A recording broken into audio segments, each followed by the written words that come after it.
الله الذي خلق السماوات والأرض وما بينهما في 6 أيام ثم استوى على العرش ما يكون من دونه من ولي ولا شفيع أفلا تتذكرون يدبر الأمر من السماء إلى الأرض ثم يعرج إليه في يوم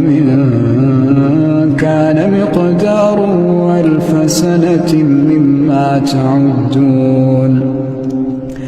ذلك عالم الغيب والشهادة العزيز الرحيم